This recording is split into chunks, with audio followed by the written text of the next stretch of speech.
এই উপলক্ষে ৮ ভরির বেশি স্বর্ণের মালিক হই আমি। বর্তমানে আমার স্বামী বড় পরিমাণ ঋণ থাকায় এবং আমার আর্থিক অবস্থা খারাপ থাকায় আমি এখন জাকাত দিতে অসমর্থ। আমি যদি ৩ থেকে ৫ বছর পর স্বাবলম্বী হওয়ার পর জাকাত দেই, তাহলে এক্ষেত্রে বিলম্বে জাকাত প্রদানের ইসলামের বিধান কি?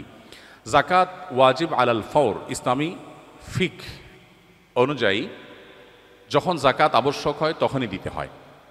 যদি আপনার মনে হয় যে এখন জাকাত দেওয়ার মতো ব্যক্তি আপনি খুঁজে পাচ্ছেন না বা আরও উপযুক্ত ব্যক্তি পাবেন, তাহলে টাকা আলাদা করে রাখলেন, হিসাব আলাদা করে রাখলেন, একটু পরে দিলেন, ঠিক আছে। বাট শুধুমাত্র আমার এখন দেওয়ার মতো টাকা নেই, এই অজুহাতে আপনি জাকাত ২-৪ বছর পিছাতে পারবেন না। আপনার ৮ ভরি স্বর্ণ থেকে খুব সামান্য পরিমাণ বিক্রি করলে কয়েক বছরে জাকাতের টাকা হয়ে যাবে। আমরা বেশিরভাগ মানুষ চাই আমারটা আমার কাছে থাকুক, আমি এক্সট্রা ফাওটা দিয়ে কোনো রকম জাকাত দেওয়ার চেষ্টা করব। অনেক লোক বলে, হুজুর ঋণ পরিশোধের আমল শিখায় দেন। আমি বলি, ঋণ পরিশোধের আমল হলো স্থাবর অস্থাবর সম্পত্তি বিক্রি করে ঋণ দিবেন, এটা হলো ঋণ পরিশোধের আমল। বলে, না হুজুর সেটা না তো, আমি দোয়া চাইছি, দোয়া, একটা দোয়া শিখাই দেন। তাই আমি বলছি, আমি বুঝছি আপনি চাচ্ছেন আমি এমন কোনো দোয়া শিখাই দিই যেই দোয়া পড়লে আসমান থেকে ধূপ করে একটা বস্তায় টাকা পড়ে যাবে, আপনি ঋণ দিয়ে দিবেন, আপনার স্থাবর অস্থাবর সম্পত্তিতে হাত দেওয়া লাগবে না। আপনি সেই দোয়া চাচ্ছেন। মুহাম্মদ সাল্লাল্লাহু আলাইহি ওয়াসাল্লাম সেটা আমাদেরকে শিখান নাই। তিনি শিখিয়েছেন আমি ঋণগ্রস্ত, আমার সর্বশেষ সম্বল বিক্রি করে তারপরে যখন আমি পারছি না তখন আমি আল্লাহর কাছে, তার আগে এবং তখন আল্লাহর কাছে হাত পাতবো। কিন্তু আমরা চাই আমার সব ঠিকঠাক থাকুক, আমি ফাওটা দিয়ে কোনো রকম জাকাত দেই বা ঋণ দেই। এটা মুসলিম সুলভ চিন্তাধারা বা মানসিকতা নয়। নবী সাল্লাল্লাহু আলাইহি ওয়াসাল্লাম বুখারীর হাদিসে বলেছেন, কিয়ামতের আলামতসমূহের মধ্যে থেকে একটা হলো জাকাতকে মানুষ জরিমানা মনে করবে, দণ্ড মনে করবে, দিতে চাইবে না। জাকাত দিতে পারা তো সৌভাগ্যের, তো আমার আখিরাতের অ্যাকাউন্টে জমা হচ্ছে, আমি সওয়াব পাবো। তাহলে সেক্ষেত্রে আমার কেন সামান্য অংশ বিক্রি করে দিতে কার্পণ্য হচ্ছে বা দ্বিধা হচ্ছে? এটা করা উচিত নয়।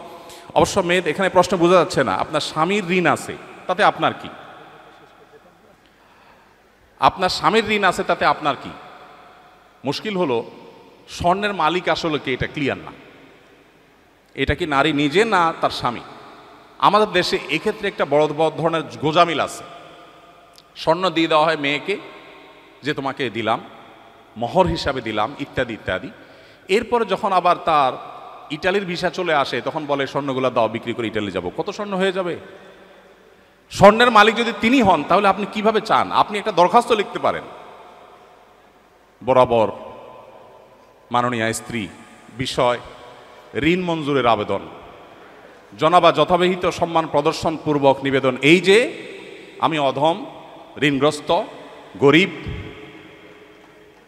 আপনি আমাকে আপনার স্বর্ণ বিক্রি করে লোন হিসাবে দিলে আমি সেটা যথাসময়ে অমুক সময়ে পরিশোধ করিব, বাধ্য থাকিব, ইত্যাদি ইত্যাদি। আপনি দরখাস্ত করতে পারেন, কিন্তু আপনি তো অর্ডার করছেন। তো আসলে স্বর্ণ কি আপনি তাকে দিয়ে দিয়েছেন? যদি দিয়ে থাকেন জাকাত তাকেই দিতে হবে, কিন্তু আপনি দিচ্ছেন আবার মন মতো আপনি নিচ্ছেন। আর দেওয়ার পরে তিনি যদি এটা তার মন মতো মানুষকে দিয়ে দেয় তাহলে আপনি তাকে প্রশ্নের মুখোমুখি করছেন। তার মানে বিষয়টা ক্লিয়ার না, এটা ক্লিয়ার করা উচিত।